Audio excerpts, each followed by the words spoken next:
Hello guys, अभी हम लोग देखने वाले हैं टॉपिक कॉल्ड रजिस्ट्रेशन। और रजिस्ट्रेशन में हम लोग देखेंगे किसको रजिस्ट्रेशन कंपलसरी है, किसको रजिस्ट्रेशन की ज़रूरत नहीं है, रजिस्ट्रेशन कैसे कैंसिल किया जा सकता है और रजिस्ट्रेशन का प्रोसेस क्या है। So let us start with the first part. Section 23 जो है ये बात करता है कि रजिस्ट्रेशन किसको ज़रूरत नहीं है।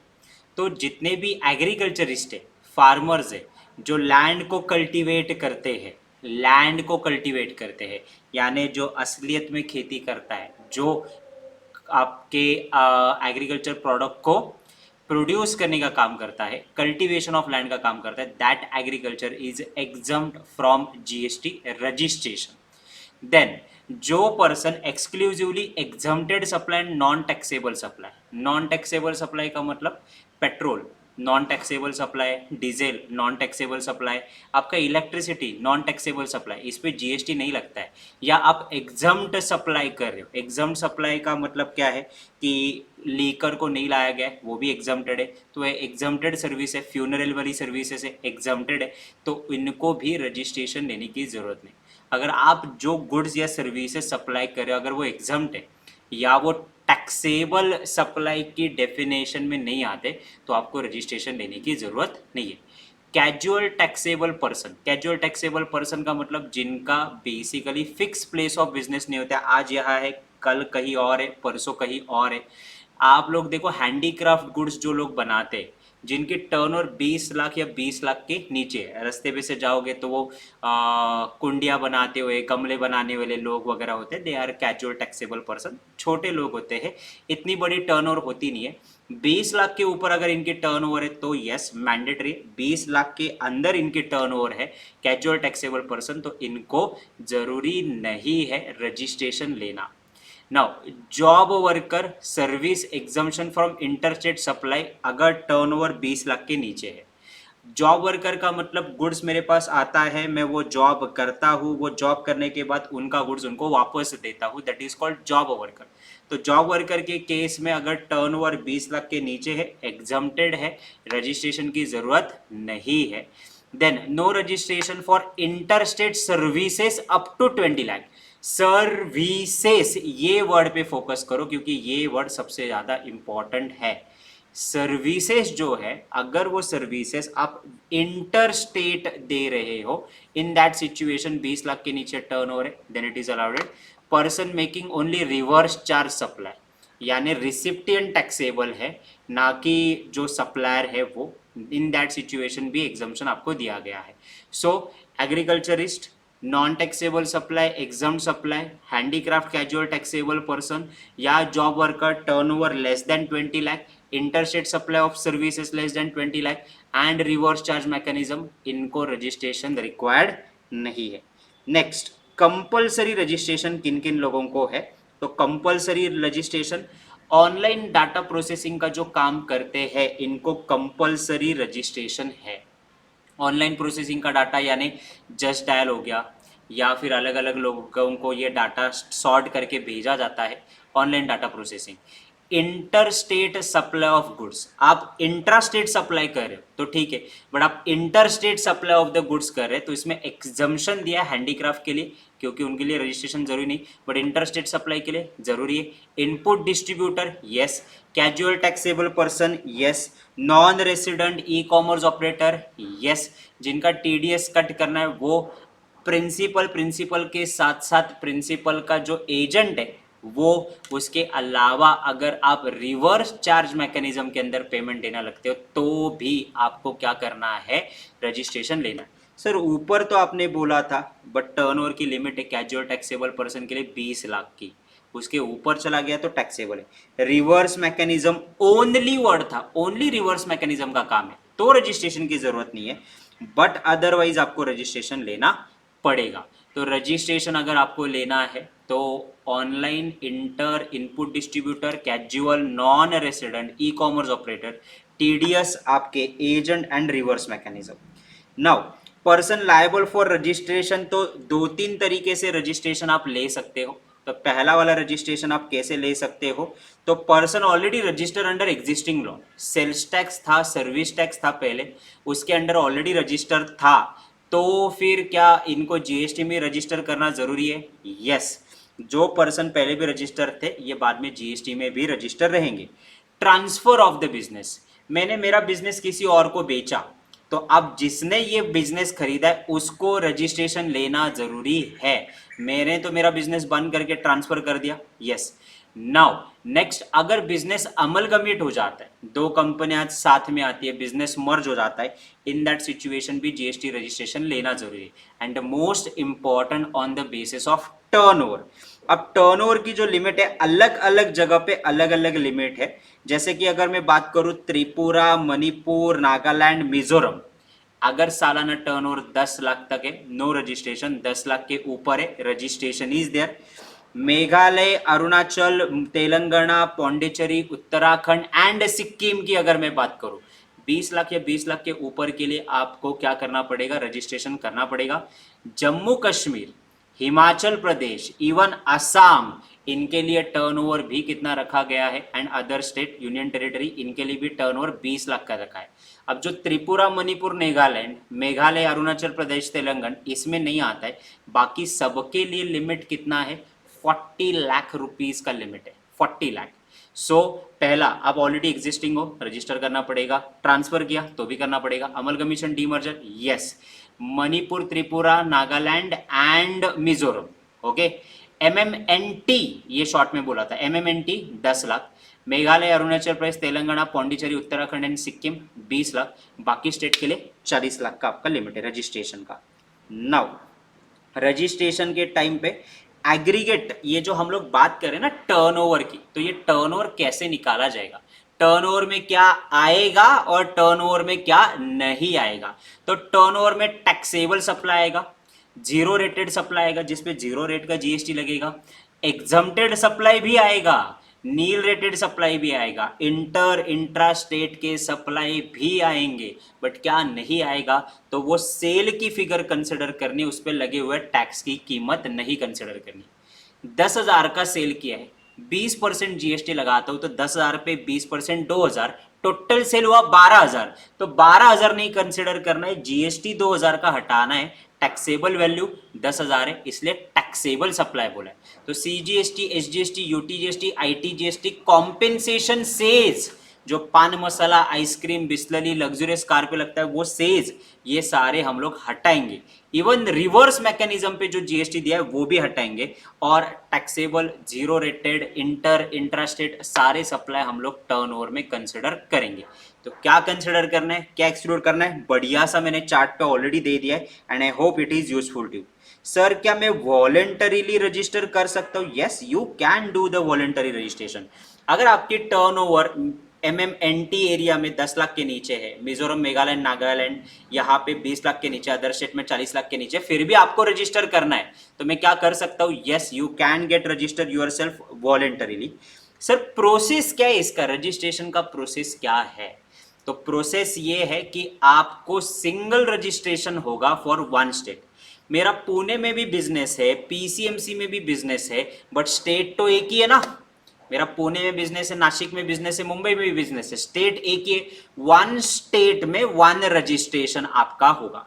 सो वन रजिस्ट्रेशन पर state, registration need not be a state wise, यानी मध्य प्रदेश में भी बिजनेस है मेरा, देन दिल्ली में भी है, पंजाब में भी है, तो अलग अलग स्टेट वाइज रजिस्ट्रेशन आपको लेने पड़ेंगे, but with in the state अलग अलग रजिस्ट्रेशन की जरूरत नहीं है। सेपरेट बिजनेस, अगर आपका बिजनेस का नेचर ही अलग है, मैं एक चार्टर्ड अकाउंटेंट की सर्विसेज दे रहा हूँ, एक मैं क्लासेस की सर्विसेज दे रहा हूँ, दोनों चीजें अलग अलग है, तो separate registration for different business vertical with in a person multiple business at state में भी ग्रांटेड। सेपरेट बिजनेस के लिए separate registration. Application for registration bye says, तो सेज ये स्पेशल इकोनॉमिक यूनिट है, उनको भी सेपरेट रजिस्ट्रेशन ग्रांट किया जाएगा और इनको ट्रीट किया जाएगा, they are treated as an outside India. Okay, now GST का जो सर्टिफिकेट है, हर बिजनेसमैन ने अपने यहाँ पे बिजनेस प्रीमाइसेस पे जीएसटी का रजिस्ट्रेशन डिस्क्लोज करना जरूरी है। जीएसटी का रजिस्ट्रेशन वैलिड कब होता है? अगर एप्लीकेंट ने रजिस्ट्रेशन किया है तो within the 30 days from date of registration आपके जितने भी सप्लाईज है you are liable for the register. आपका जैसे थ्रेशोल्ड लिमिट कंप्लीट होता है 10 लाख 20 लाख 40 लाख का, उसके 30 दिन के अंदर आपको इमीडिएटली क्या करना है, खुद को रजिस्टर करना है। नाउ ये पूरी प्रोसेस यहाँ पे बताई गई है कि कैसे जीएसटी का रजिस्ट्रेशन किया जाएगा। Every person who is liable to seek a voluntary registration shall apply registration and declare PAN number। आपका जो रजिस्ट्रेशन नंबर है वो 15 डिजिट का अल्फा न्यूमरिक नंबर है, जिसमें पैन नंबर की अहमियत है, पहले 2 डिजिट आपके स्टेट कोड बताते हैं। तो फॉर्म कौन सा फिल आउट करना है, जीएसटी के पोर्टल पे जाओ, जीएसटी रजिस्ट्रेशन 1 ये फॉर्म आपको फिल आउट करना है पैन कार्ड और आधार कार्ड लेके। नाउ अब पैन को आपको क्या करना है, पोर्टल पे जाके वैलिडेट करना है, वहां पे आपका mobile number and email ID डालना है। मोबाइल नंबर ईमेल आईडी डालने के बाद वहां पे सबमिट पे बटन दबाओ। सबमिट बटन दबाने के बाद आपके मोबाइल नंबर पे एंड आपके ईमेल आईडी पे एक नंबर आएगा, टेम्पररी रजिस्ट्रेशन नंबर। तो ये टेम्पररी रजिस्ट्रेशन नंबर आपको क्या करना है, इसको लेके आपको लॉगिन करना है और फॉर्म पार्ट बी आपको फिल आउट करना है, जहां पे एप्लीकेंट के डिटेल, उसके nature of the business, authorise person कौन है, बैंक अकाउंट के डिटेल, कमोडिटीज के डिटेल, ये सारी जानकारी वहां पे आपको फिल आउट करनी है। फिल आउट करने के बाद डॉक्यूमेंट सबमिट करना है। डॉक्यूमेंट सबमिट करने के बाद आपको उसकी एक एक्नॉलेजमेंट मिलेगी, सारे डॉक्यूमेंट्स को वेरीफाई किया जाएगा। वेरीफाई करने के बाद प्रॉपर ऑफिसर आपको सर्टिफिकेट ऑफ रजिस्ट्रेशन ग्रांट करेगा, जो कि आपके हर बिजनेस प्रीमाइसेस पे डिस्क्लोज करना मैंडेटरी है। नाउ अगर आपके डॉक्यूमेंट्स प्रॉपर ऑर्डर में नहीं है, क्योंकि आपने इलेक्ट्रॉनिक एप्लीकेशन किया था, प्रॉपर डॉक्यूमेंट्स आपके नहीं है, तो आपको प्रॉपर डॉक्यूमेंट अरेंज करने के लिए 3 वर्किंग डेज, पब्लिक हॉलीडे वगैरह कंसिडर नहीं किया जाता है, 3 वर्किंग डेज के अंदर आपको नोटिस आएगा कि आपके डॉक्यूमेंट्स प्रॉपर नहीं है, एज पर ऑर्डर नहीं है, वापस सबमिट करो। 3 दिन के अंदर आपको इंटीमेट किया है कि आपके डॉक्यूमेंट प्रॉपर नहीं है, 7 डेज के अंदर आपको इलेक्ट्रॉनिकली वो डॉक्यूमेंट वापस अपलोड करना है।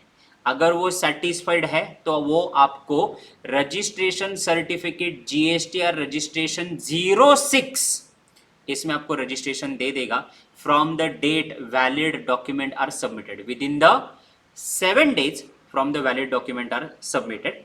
एंड अगर फिर भी आपने ठीक से रजिस्ट्रेशन पे डॉक्यूमेंट नहीं दिए सेकेंड टाइम, पहली वार्निंग के बाद, तो आपका एप्लीकेशन सीधा रीजन राइटिंग में देके रिजेक्ट किया जाएगा। सो this is your registration process. Now अगर आपको कोई डिटेल्स आई नहीं तो अगर प्रॉपर ऑफिसर ने 3 दिन के अंदर आपको कोई डिस्पेंसरी या डॉक्यूमेंटेशन की क्वेरी नहीं पूछी, तो within the 7 working days आप ये मान सकते हो कि आपका सर्टिफिकेट ऑफ रजिस्ट्रेशन ग्रांट हो चुका है, आप ऑलरेडी रजिस्टर हो चुके हो। Okay, now with in the 21 days आपको क्या मिल जाएगा, आपको आपकी सर्टिफिकेट मिल जाएगी। नाउ वहां पे बैंक डिटेल्स बतानी जरूरी है, यस बैंक डिटेल्स बतानी जरूरी है। Once the registration has been granted, official आपका जो बिजनेस अकाउंट है उसके साथ आपका जीएसटी नंबर लिंक करना, रजिस्टर करना मैंडेटरी है। मैक्सिमम टाइम दिया है from the date of registration within 45 days, सवा महीने के अंदर, सवा नहीं 1.5 महीने के अंदर, 1.5 महीने के अंदर आपको वो रजिस्टर करना है। नाउ फ्रेश रजिस्ट्रेशन, अगर आपका आधार कार्ड नंबर बदला तो आपको फ्रेश रजिस्ट्रेशन करनी है। अब ऑलरेडी एग्जिस्टेड है इसमें रजिस्टर हो और नया रजिस्ट्रेशन ले रहे हो तो पुराना कैंसिल करके ले सकते हो। पार्टनरशिप, एचयूएफ, बॉडी कॉर्पोरेट, इनको भी इनके आधार कार्ड पैन कार्ड डिटेल्स देने पड़ेंगे। Okay, now physical verification of the business premises. अगर आपके प्रॉपर ऑफिसर को लगा कि आपका वेरिफिकेशन करना ज़रूरी है, तो वो वेरिफिकेशन करने के लिए आपका जो फोटोग्राफ है बिजनेस प्रीमाइसेस का, अंदर का, बाहर का, बोर्ड का, वो मांग सकता है या फिर पर्सनली विजिट भी कर सकता है। Deem to be a register, deem to be a register का मतलब क्या होता है कि आपने एप्लीकेशन किया है, और अभी तक कुछ अप्रूवल नहीं आया, assume to be a register. Special procedure for registration casual taxable person. Casual taxable person मैंने पहले ही बोला था, इनका फिक्स प्लेस ऑफ बिजनेस नहीं होता है, तो इनको रजिस्ट्रेशन दिया जाता है। इनका रजिस्ट्रेशन वैलिड होता है 90 डेज के लिए, which can be further extended by again 90 days, 90, 90, 180 days, 180 days के ऊपर का रजिस्ट्रेशन इनको कभी भी नहीं दिया जाता है। Non resident person foreign state से बिलोंग करते हो, देन उनके लिए रजिस्ट्रेशन वैसे भी मैंडेटरी है। Taxable person turnover more than 40 lakh, registration mandatory है। So this is basically main part. अब फॉर्म की बात करते, कैजुअल टैक्सेबल पर्सन जो है और कैजुअल टैक्सेबल पर्सन के अलावा नॉन रेसिडेंट, इनको क्या क्या जरूरी है। कैजुअल टैक्सेबल पर्सन रेसिडेंट है तो इसको पैन की रिक्वायरमेंट है। नॉन टैक्सेबल पर्सन इंडिया के बाहर का है तो इसके पास पैन कार्ड होगा नहीं, तो नॉन पैन होगा। ये casual taxable person registration form 1 fill करेंगे, नॉन रेसिडेंट वाले फॉर्म फिल आउट करेंगे 09। कैजुअल टैक्सेबल पर्सन जो है जीएसटीआर 1, 2 एंड 3B ये फाइल करेंगे, ये जीएसटीआर 5 फाइल करेंगे, ये हम लोगों ने देखा हुआ है।